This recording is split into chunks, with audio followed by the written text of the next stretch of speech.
a werewolf shifter romance, specially written for you. The prologue. They say the moon is a mother, but that night she felt like a cold, unblinking eye. I remember the smell first, not the sweet pine of our valley, but the acrid, choking scent of silver nitrate and gasoline.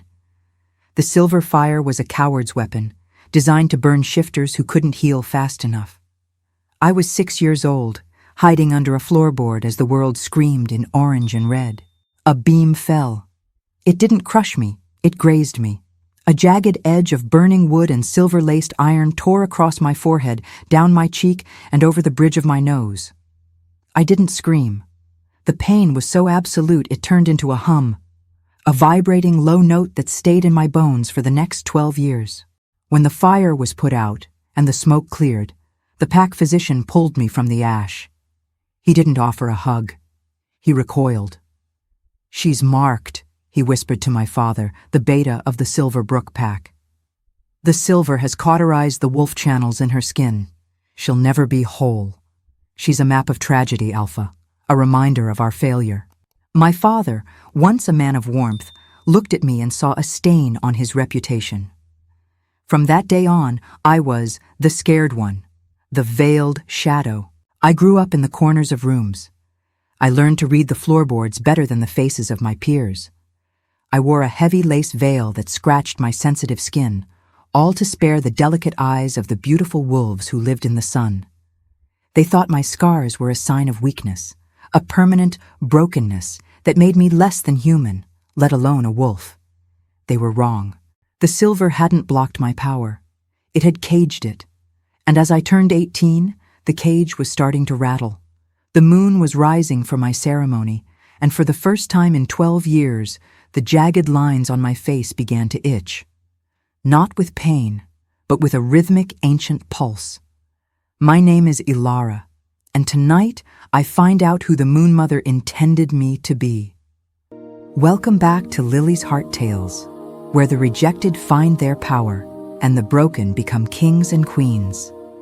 If you believe that beauty is more than skin deep and that justice always finds its way, you are in the right place.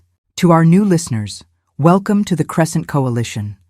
This is a community where we celebrate the underdogs who rise from the ashes. Hit that subscribe button and turn on the notifications bell right now.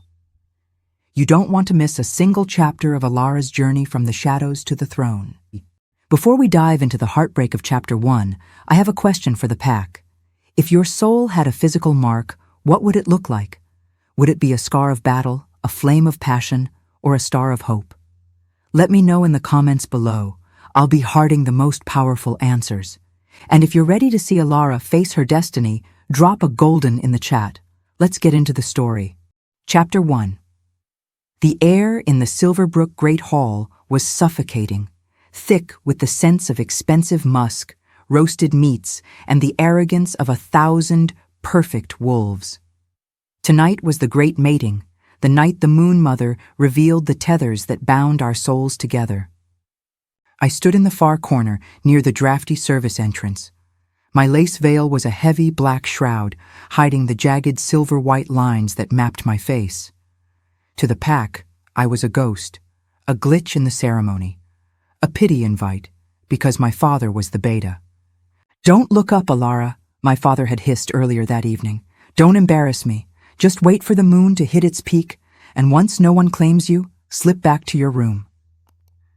But as the clock struck midnight, the itching in my scars turned into a searing, white-hot heat. Then the doors swung open. Julian. He was the Golden Alpha, the pride of Silver-Brook. His hair was the color of sun-baked wheat, and his eyes were a piercing, confident blue. Every female in the room straightened their posture, baring their necks, hoping for the scent of a fated match. I tried to shrink into the shadows, but the air suddenly shifted. A scent hit me like a physical blow. Fresh rain on hot pavement, ozone before a thunderstorm, and something deep, ancient, and masculine. My heart hammered against my ribs so hard it felt like it would crack. My wolf, a silent presence for years, let out a howl that vibrated in my very marrow. Mate, mate, mate. I looked up through the lace of my veil. Julian had stopped in the center of the room, his head tilted back, his nostrils flaring. He was tracking the scent. He ignored the beautiful daughters of the High Council. He ignored the sleek, flawless she-wolves in their silk gowns. He turned directly toward my corner. The hall went silent. The music died. The only sound was the clicking of his boots on the marble floor as he walked toward the girl in the black veil. "You," he whispered, his voice a low rumble of possessive instinct. He reached out, his hand trembling slightly as he touched the edge of my veil. I couldn't move. I couldn't breathe. For one blissful, terrifying second, I thought the Moon Mother had looked past the scars. I thought she had seen me. Julian flipped the veil back. The gasps from the crowd were like 1,000 tiny stabs. In the harsh light of the chandeliers, my scars were vivid, jagged, raised, and shimmering with a strange metallic silver. Julian's eyes didn't fill with love. They filled with a cold, visceral horror. He snatched his hand back as if he'd been burned by a serpent. "No," he breathed, the golden warmth of his scent turning bitter and acidic.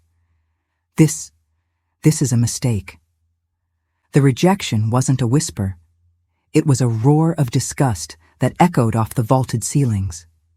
"The Moon Mother would never tie my soul to a monster," Julian screamed, his voice cracking with rage. He looked around at the pack, at the elders, at his father, the High Alpha. "Look at her.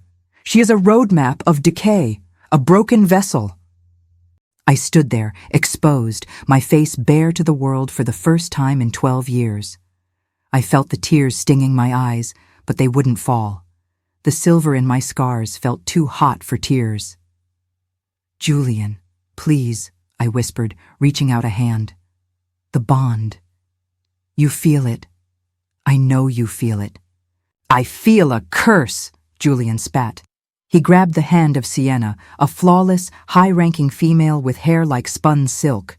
He pulled her to his side, his eyes burning with a cruel, desperate light.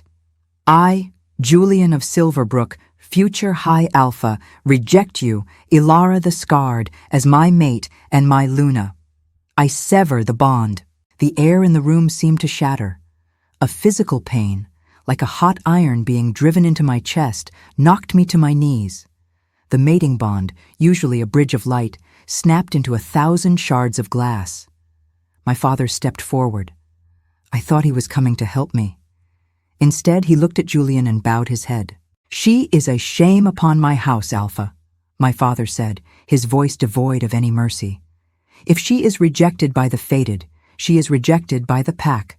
She is Omega dead." The decree was the ultimate sentence.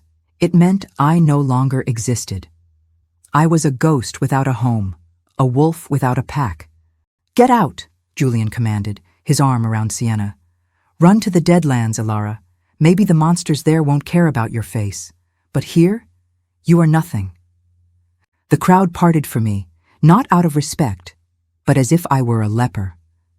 I stumbled out of the great hall, the laughter of Sienna and the cold silence of my father ringing in my ears. I ran until the lights of Silver-Brook were gone, until the forest turned black and the ground turned to ash. I collapsed at the edge of the Deadlands, my face pressed into the cold dirt. I was rejected. I was broken. I was alone. But as my blood dripped onto the dry, black earth, a low tectonic rumble shook the ground beneath me. A voice, ancient as the stars and heavy as the earth, whispered into my mind. Finally, a queen who has survived the fire. Chapter 2. The Deadlands were not merely dead, they were hollowed.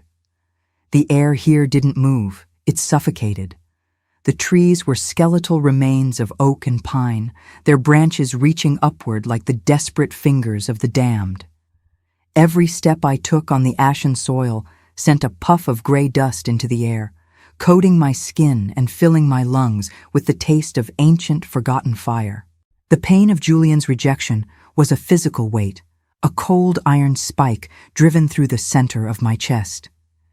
Every heartbeat sent a pulse of agony through the severed bond. In the shifter world, rejection by a fated mate is a slow death, a psychic rot that eventually shuts down the heart. "Why?" I whispered to the silence, my voice cracking. "Why mark me at all if I was only meant to be broken?" I stumbled over a jagged root, falling hard onto my hands and knees. My palms bled, the red liquid startlingly bright against the gray ash. I crawled toward a massive outcropping of black marble, the only thing in this wasteland that looked solid. As my blood-stained hand touched the stone, I didn't feel cold rock. I felt a heartbeat. A low, resonant hum began to vibrate through the ground, traveling up my arms and into my chest. The scars on my face, the jagged lines Julian had called a map of decay, began to glow. Not with the sickly silver of the fire that made them, but with a deep, molten gold. "Closer," a voice whispered. It wasn't a voice heard with ears. It was a voice felt in the marrow. It sounded like grinding tectonic plates, like the first breath of a volcano. "Closer, little spark. The blood of the broken has the most power to unlock the gate." Fear should have sent me running, but I had nothing left to lose. I was already a ghost. I followed the pull, my fingers tracing the obsidian-smooth surface of the marble until I found a crack. No, not a crack, a seal. Inlaid in the black stone was a symbol I had only seen in forbidden texts, the Ouroboros of the First Kings, a serpent devouring its own tail. The moment my blood-slicked fingers brushed the center of the seal, the glow in my scars intensified until it was blinding. The gold light bled from my skin and poured into the grooves of the marble, like honey filling a mold. The ground groaned. The massive outcropping didn't just move, it unfolded. A staircase of black glass descended into the bowels of the earth, lit by torches that flickered with violet flames. The Deadlands were a lie, a shroud draped over a tomb. Or perhaps a prison. I walked down, drawn by a gravity I couldn't resist. At the bottom of the stairs lay a vaulted chamber the size of a cathedral, and there, suspended in the center by chains of white gold and pulsing energy, was a man. He was massive, broader and taller than any alpha I had ever seen. His hair was long and black as a raven's wing, spilling over shoulders that looked carved from granite.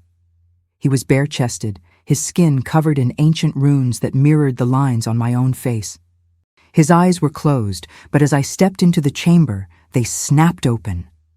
They weren't blue like Julian's, or brown like my father's.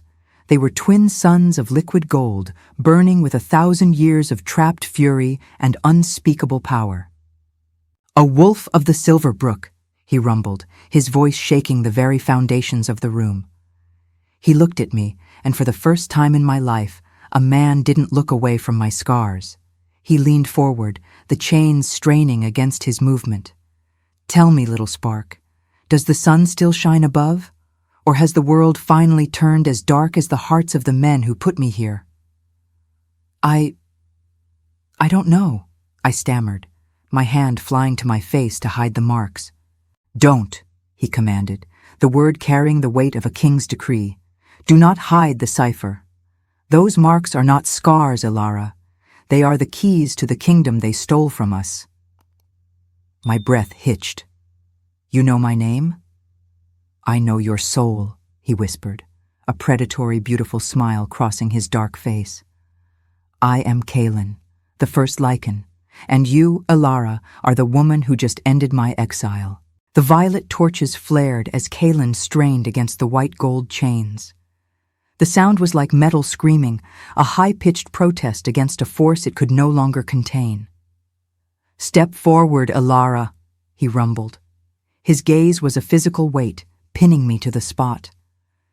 "The alphas of your world are scavengers. They see a broken surface and assume the core is hollow. They don't realize that the most precious gems are forged through immense pressure and heat." "They said I'm Omega dead," I whispered, taking a trembling step toward him. "Julian, he severed the bond. I can feel my wolf dying, Kaelin. It feels like ice in my veins." Kalen's golden eyes narrowed, a low growl vibrating in his massive chest. He didn't sever a bond. He unplugged a leak.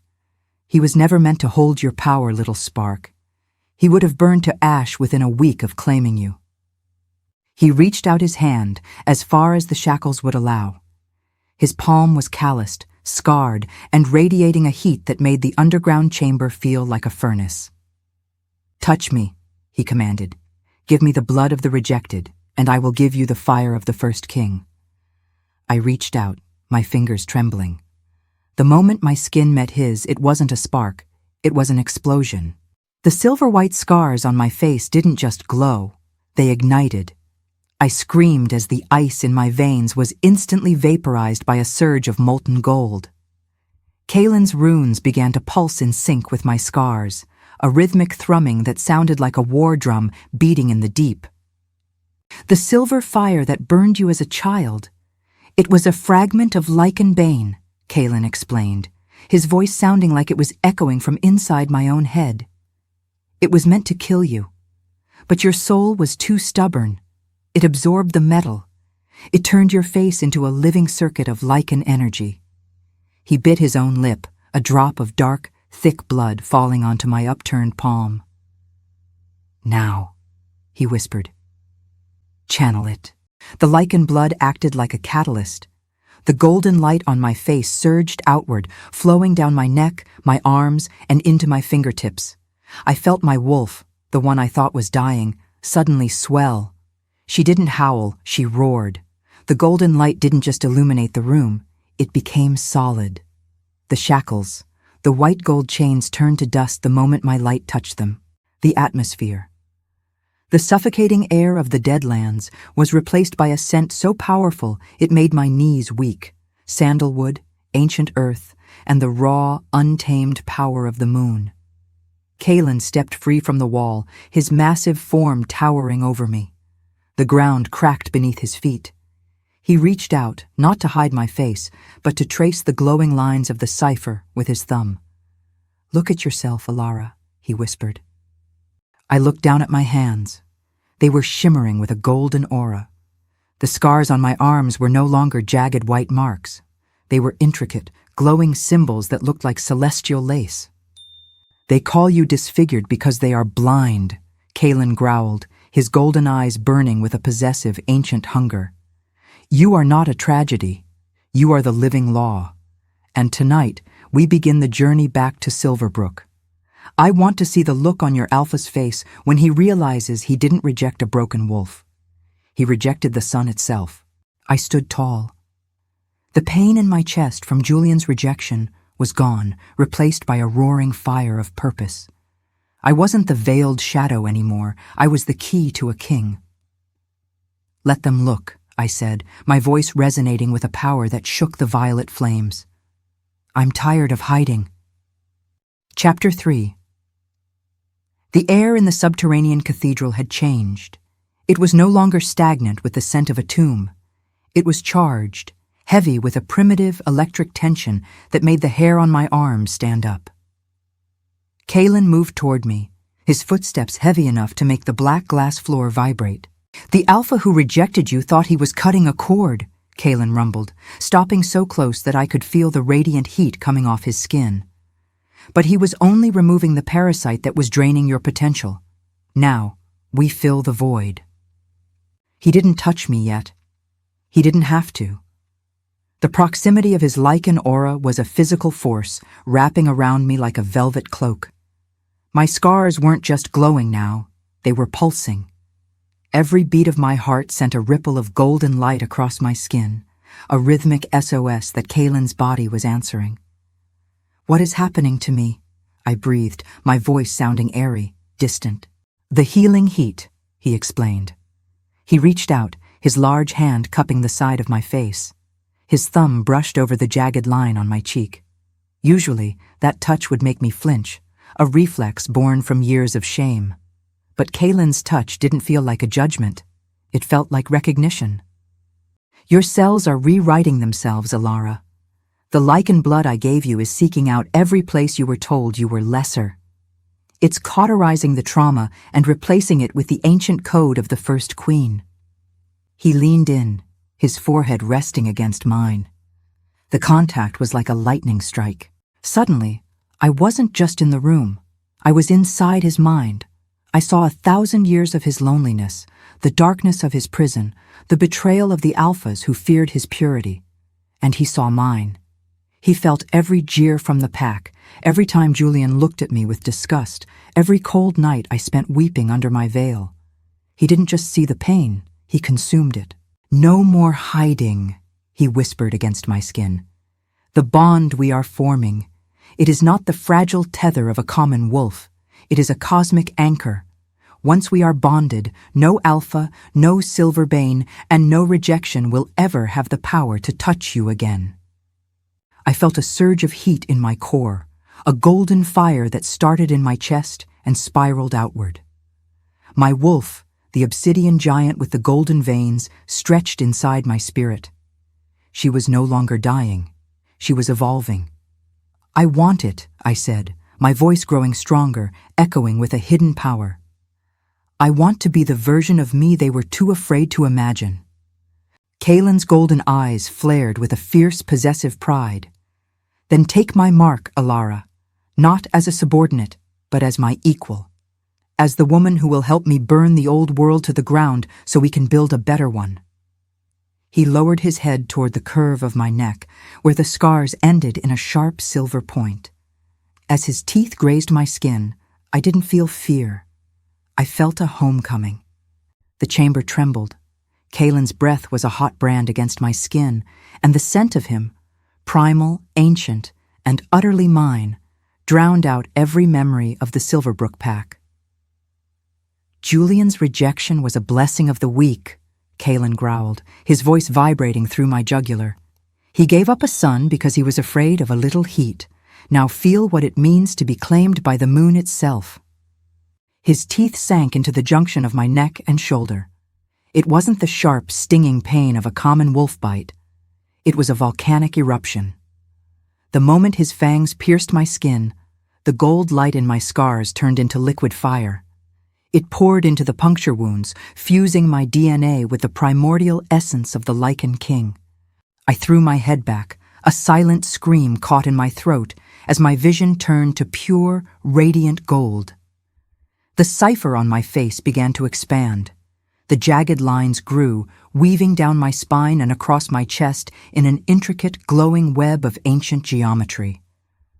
I wasn't being marked, I was being reclaimed. Then, the shockwave happened. As the bond snapped into place, a tether of unbreakable obsidian and starlight, a pulse of raw power exploded outward from our bodies.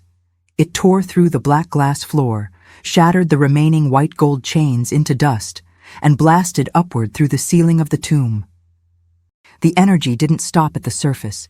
It rippled across the deadlands, turning the ash into silver grass in a heartbeat. It traveled through the earth, a psychic thunderclap that ignored borders and mountain ranges. Around the world, in the Silver-Brook pack, Julian was in the middle of a toast to his perfect mate, Sienna. Suddenly, his glass shattered. He collapsed to the floor, clutching his chest as a phantom weight crushed his lungs. He felt a presence, a dark, towering majesty that made his alpha status feel like a grain of sand. In the high council chambers, the elder alphas fell from their chairs, their wolves whimpering and tucking their tails. The ancient prophecy scrolls on the walls burst into golden flames.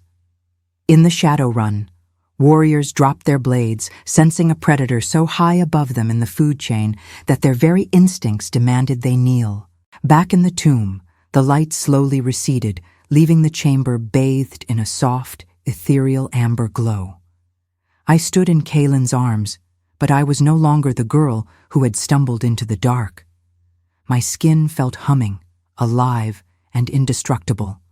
My wolf, the giant obsidian creature, was now standing visible behind me, her eyes the same molten gold as mine. Kaelin pulled back, looking at the mark on my neck. It wasn't a ragged scar, it was a beautiful embossed sigil of a crown, entwined with a serpent. "It is done," Kaelin whispered, his thumb grazing my lower lip. Every wolf on this planet just felt your heartbeat, Elara. They know the king has returned, and they know he didn't return alone. I looked up at him. The fear that had defined my life for 12 years completely burned away. I felt the connection to every wolf in the world, a vast web of spirits, and for the first time, I felt like the one holding the threads. Julian said I was nothing, I said, my voice now carrying a low, rhythmic power. Julian is about to find out, Kalen growled, his eyes flashing, that the nothing he discarded is now the only thing that can save his life. Chapter 4. The Silver-Brook pack house was a beacon of forced joy. Huge banners of gold and blue draped from the balconies, celebrating the coronation of the perfect Alpha Julian. The scent of roasting meat and expensive wine filled the air, but beneath it all, there was a tremor of unease. The shockwave from the night before had left the warriors jumpy and the elders whispering in hushed, terrified tones. They were trying to pretend the world hadn't shifted. They were failing. Julian stood on the dais, his hand firmly around Sienna's waist. He looked every bit the Golden Alpha, but his eyes were bloodshot. He kept glancing at the doors, his wolf pacing restlessly in his mind. "To the new era!" my father shouted, raising a golden goblet. "To a pack purged of its weaknesses!" The crowd roared, but the sound was cut short. The heavy oak doors of the great hall didn't just open, they vaporized. A silent, golden pressure hit the room, blowing out the windows and extinguishing every candle. The only light remaining was a haunting, violet glow emanating from the doorway. I stepped through the smoke. I wasn't wearing a veil. I wasn't wearing rags. I was draped in silk the color of midnight, but it was my skin that held their gaze. The scars on my face weren't white anymore. They were pulsing with a slow, rhythmic gold light that illuminated the hall better than any chandelier. The cipher had spread, weaving down my neck like a royal necklace of living fire. "Elara!" my father gasped, his goblet hitting the floor with a dull thud. You should be dead. The dead lands consume everything." "The dead lands only consume what is already rotting, Father," I said, my voice vibrating with the low, harmonic power of the Lycan bond. I found something there that was very much alive. Julian stepped forward, his face twisting into a mask of redirected fear. "You dare come here? You were rejected. You are a nameless Omega. Guards, seize this freak." The elite guard lunged, but they never reached me. A shadow, larger and darker than anything in nature, materialized from the air behind me. Kalen stepped out of the gloom. He didn't shift. He didn't even raise a hand. He simply released a fraction of his Lycan pressure. The effect was devastating. The guards didn't just stop, they were slammed into the floor by an invisible gravity. The sound of their knees hitting the marble echoed like gunshots. Across the room, warriors fell to all fours, their wolves whimpering in primal terror. Kalen placed a hand on the small of my back, his golden eyes sweeping over the room with the cold indifference of a god looking at ants. "Is this the Alpha who deemed you unworthy, Elara?" Kalen's voice was a tectonic rumble that made the rafters groan. Julian was shaking, his golden aura flickering and dying in the presence of a true king. He looked at my face, and for the first time, he didn't see a disfigurement. He saw the glowing, ancient geometry of a power he couldn't comprehend. "You called me a roadmap of decay, Julian," I said, walking toward the dais. Each of my steps left a glowing golden footprint on the marble. "Look at me now. Tell me, who is the broken one in this room?" I stood before him, the glowing lines of my cipher flaring with a heat that made Sienna scream and scramble away. I wasn't the girl who had wept at his feet. I was the nightmare he had created, returned to claim the throne. The great hall, once a theater of Julian's vanity, had become a pressure cooker of divine power. Kalen stood behind me, a wall of living shadow, while the golden light from my scars pulsed in time with the flickering violet torches. Julian was trembling so violently that the metals on his chest clattered against his armor. He looked at the elite guard, his brothers, his soldiers, and saw them pinned to the floor by nothing but Kaelin's presence. "This is impossible," Julian stammered, his voice reaching a frantic, high-pitched frequency. "She's a broken Omega. You are a myth, a ghost story told to frighten pups." Kaelin stepped forward, and the marble beneath his boots cracked like thin ice. "A myth is just a truth that the weak are too afraid to remember," he rumbled. Kaelin didn't attack. He didn't shift. He simply looked at the Silver-Brook pack and spoke a single, low-frequency word that felt like a mountain collapsing. "Kneel." The sound wasn't heard, it was felt in the blood. In an instant, the remaining standing wolves, the council elders, my own father, even Julian's mother, were slammed downward. It wasn't a choice. Their wolves, sensing the primal king, forced their bodies into a position of total submission. The sound of hundreds of bodies hitting the floor at once was a deafening thud that shook the foundations of the pack house. Julian was the only one left standing, his alpha pride fighting a losing battle against his instinct to crawl. "I am the High Alpha of Silver-Brook," Julian shrieked, his eyes darting toward me, looking for a weakness that was no longer there. "I rejected her. She has no place here. She is a stain." I walked up the stairs of the dais until I was inches away from him. The cipher on my face flared, the golden light so intense that Julian had to shield his eyes. "You didn't reject a stain, Julian," I said, my voice calm and chilling. "You rejected the source of your pack's life. You looked at the scars that saved your ancestors from the silver fire and called them ugly. You chose a mirror over a soul." I turned to the pack, the hundreds of wolves with their heads bowed in the dust. "Look at your alpha," I commanded. "Look at the man who would sacrifice his own fated mate to satisfy his ego. If he would throw me into the Deadlands for a scar, what will he do to you when you grow old? When you are wounded in battle? When you are no longer perfect?" A low murmur of realization rippled through the kneeling crowd.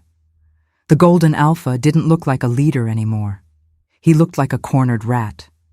Kaelin stepped onto the dais, looming over Julian. One massive hand reached out and gripped Julian's throat, lifting him off the floor as if he weighed nothing. "The Lycan King does not negotiate with parasites," Kaelin growled. "You have a choice, Silver-Brook. You can follow this golden coward into the ash of history, or you can stand with the queen who bled for you before she even knew your names." Julian kicked his legs, gasping for air, but his own pack stayed silent. No one rose to defend him. No one growled. They had seen the truth. The disfigured woman was the only one in the room with the strength to lead them. "Drop him," I said quietly. Kaelin glanced at me, his golden eyes burning with a mix of surprise and admiration. He let go, and Julian collapsed into a heap at my feet. "Get out of that chair, Julian," I said, pointing to the Alpha's throne. "You aren't fit to sit in it, and you aren't fit to wear that mark." I reached out my hand. The gold light from my scars flowed into my fingertips. As I touched the Alpha mark on Julian's neck, the room was filled with the scent of ozone. The mark didn't just fade, it ignited, turning into a blackened scar of shame. Julian let out a broken whimper. He wasn't an Alpha anymore. He was just a man. Chapter 5. The victory in the Great Hall was short-lived. Peace in the shifter world is often just the silence between two screams.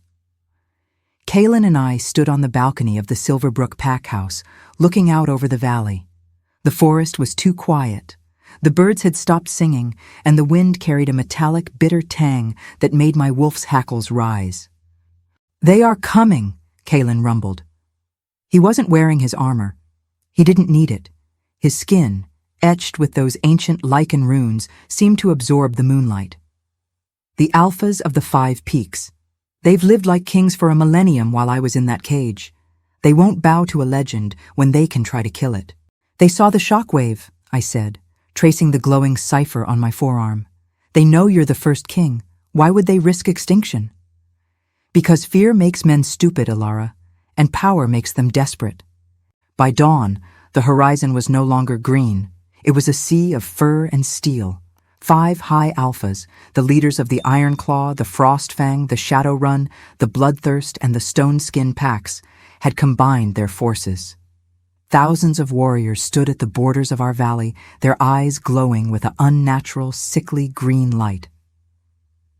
"They've used it," Kalen hissed, his teeth baring into a deadly snarl. "The liquid silver."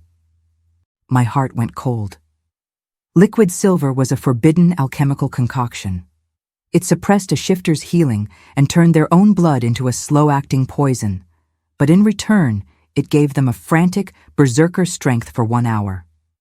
They were willing to kill their own warriors just to have a chance at taking us down. A messenger arrived at the gate, his skin already turning gray from the poison in his veins. He didn't bow. "The Lycan King is an anomaly," he shouted, his voice rattling. "And the scarred queen is a freak of nature. The 5 Peaks decree that the world belongs to the modern wolf. Surrender the girl and return to the Deadlands, or we will burn Silver-Brook until not even the ash remembers your names." Kalen stepped forward, his presence so heavy it cracked the stone railing. "You tell your masters that they had 1,000 years to build a world of honor. Instead, they built a world of cowardice and poison. If they want my queen, they can come and try to take her from the center of the fire." The messenger didn't get to reply. He collapsed, the liquid silver finally reaching his heart. I looked at the army. My father and the Silver-Brook warriors were behind us, trembling. They were outnumbered 10 to 1. For years, I was the girl who hid under a veil, afraid of a harsh word. Now, the weight of an entire race's future was resting on my scarred shoulders. "Kalen," I whispered, feeling the gold light in my face start to burn with a defensive heat. "They have silver bane arrows. They have enough poison to kill a god." Kalen turned to me, his golden eyes softening for a brief, intense second. He took my face in his hands.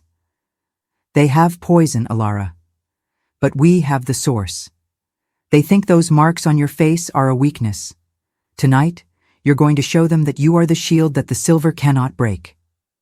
As the first volley of silver-tipped arrows whistled through the air, turning the sky into a rain of death, I didn't hide. I stepped to the front of the line and let the veil of my past fall away forever.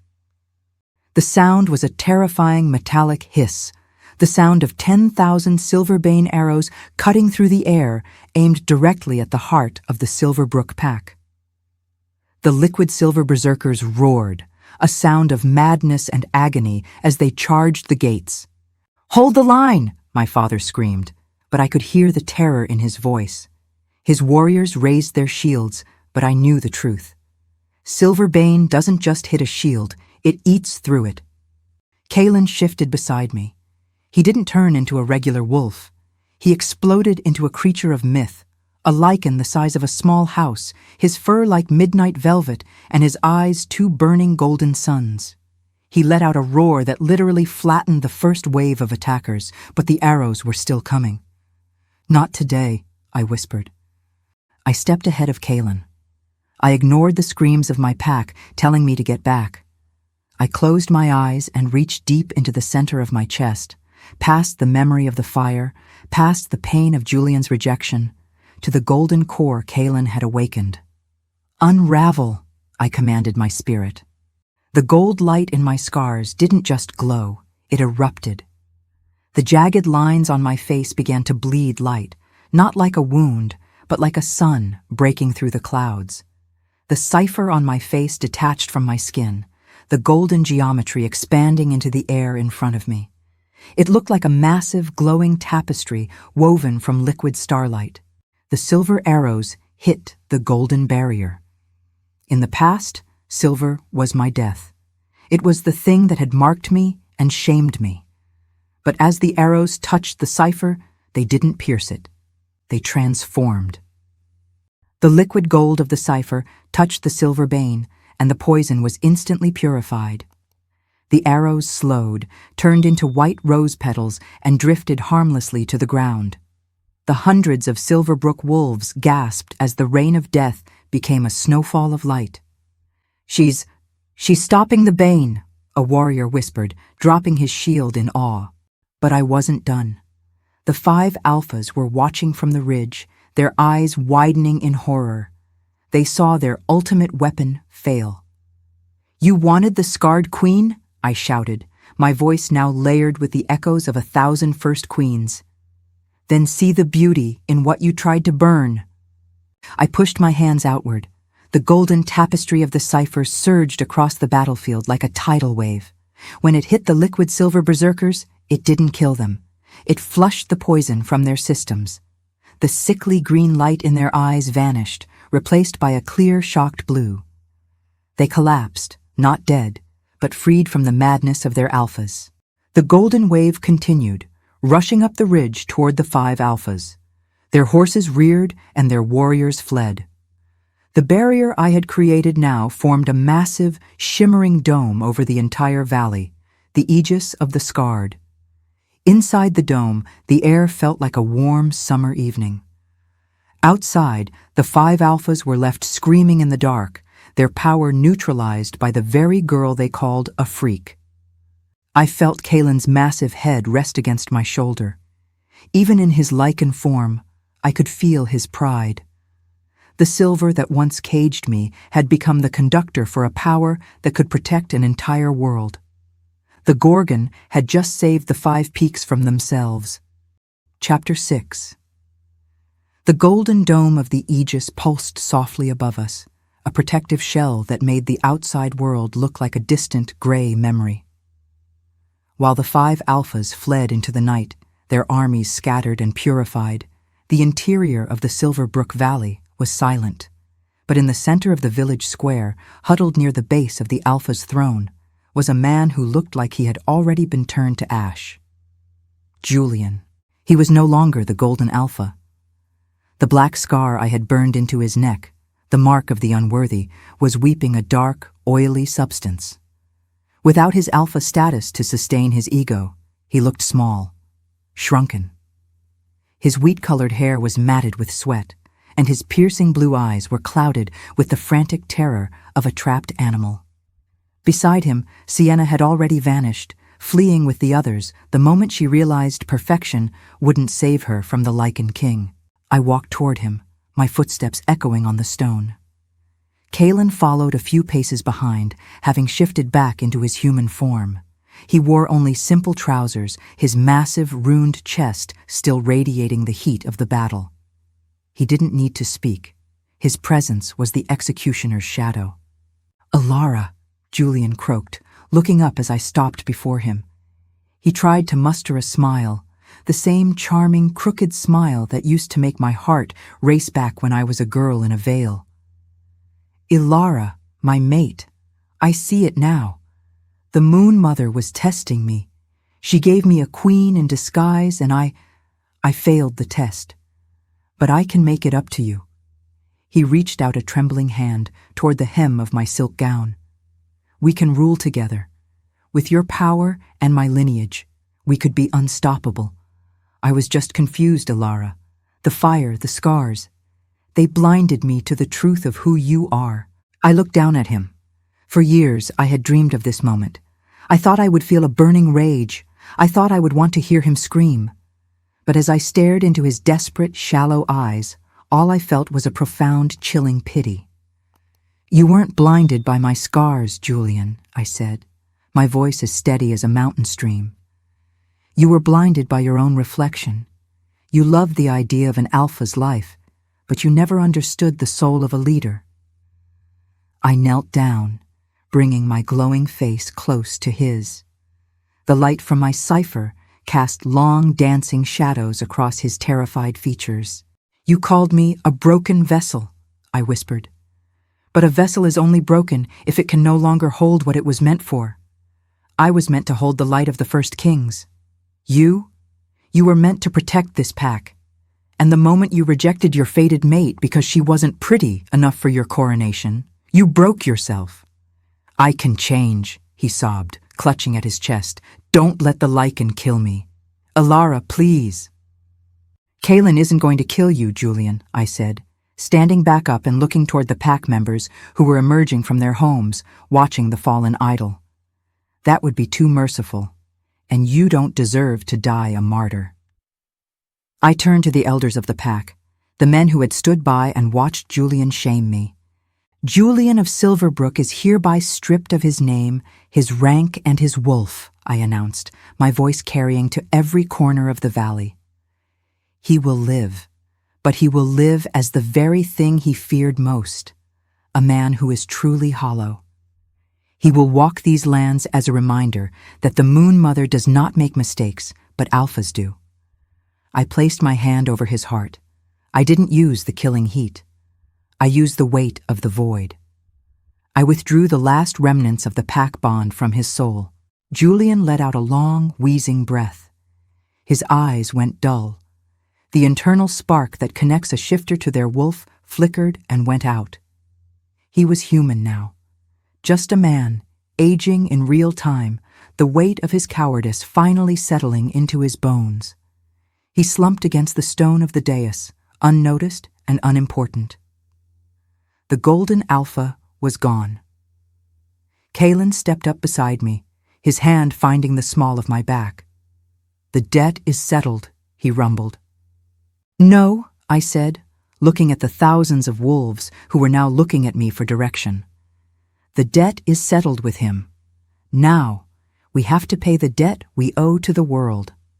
The golden dome of the Aegis did not fade with the dawn.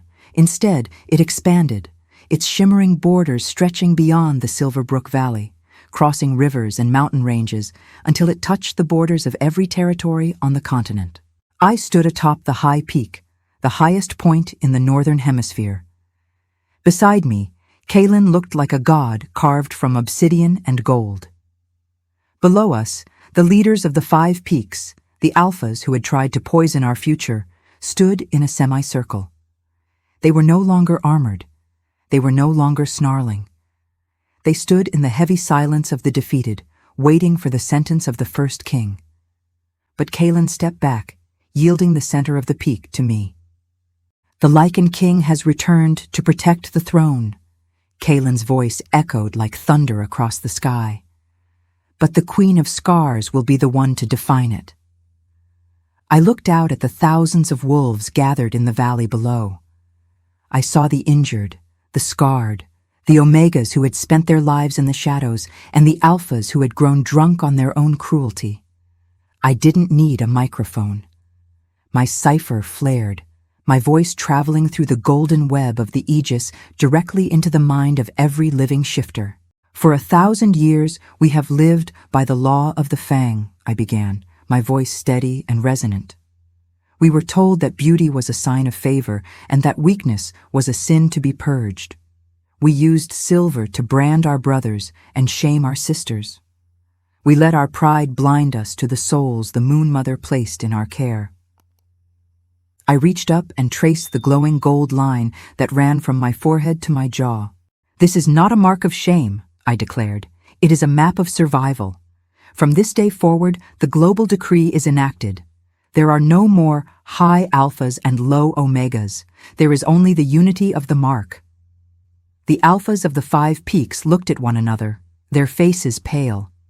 "The new law is this," I continued. "Power will no longer be inherited by blood or won by slaughter. It will be held only by those who have walked through the fire and remained kind. Every pack will open its gates to the disfigured and the broken. Any alpha who rejects a mate based on their form will be stripped of their wolf instantly, just as Julian was." I raised my hand, and the golden light of the cipher shot upward, exploding into 1,000 tiny sparks that drifted down like glowing snow. As the sparks touched the wolves below, something miraculous happened. The scars on the veterans began to glow with a soft, warm light. The imperfections they had hidden for years turned into beautiful silver and gold patterns. Their pain didn't vanish. It was transformed into a visible testament of their resilience. "We are no longer a pack of predators," I concluded. "We are a constellation of survivors. Under the golden law, your scars are your crown." Kaelin knelt first. The first king, the most powerful being on the planet, lowered his head to the woman the world had called a Gorgon. One by one, from the high alphas to the youngest pups, the world followed suit. The War of the Wolves was over.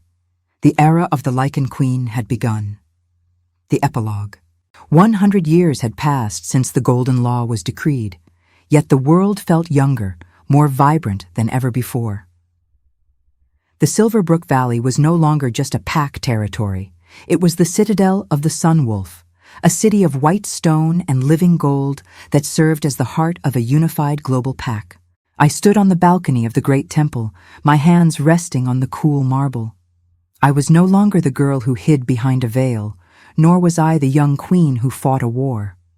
My hair was a waterfall of silver, and while my physical strength had mellowed, the cipher on my face was brighter than ever, a permanent glowing map of a life well lived. Kaelin stood behind me, his hands resting on my shoulders. Lycan blood granted a long life, and he still looked like the warrior who had stepped out of the tomb, though his eyes held a depth of peace that only a century of love could provide. "Look at them, Elara," he whispered, his voice a low, comforting rumble. Below us in the great plaza, a new generation was gathered. It was the day of the awakening. Thousands of young wolves were turning 18, waiting for the moon to reveal their paths. But the atmosphere wasn't one of fear or judgment. A young girl stood in the center of the plaza. She had been born with a twisted limb, a defect that would have seen her cast out or baited in the old world. Beside her stood a boy whose face bore the jagged marks of a hunting accident. As the moonlight hit them, their marks didn't stay gray or dull. They flared with that unmistakable golden radiance. The girl's limp didn't vanish. Instead, her limb became reinforced with a shimmering ethereal light, making her faster and stronger than any perfect wolf. The boy's scars turned into a crown of starlight. "The lineage is strong," I said, a tear of joy tracing the path of the cipher on my cheek. "They don't see beauty as a standard anymore. They see it as a frequency." Our own great-grandchildren ran through the gardens below.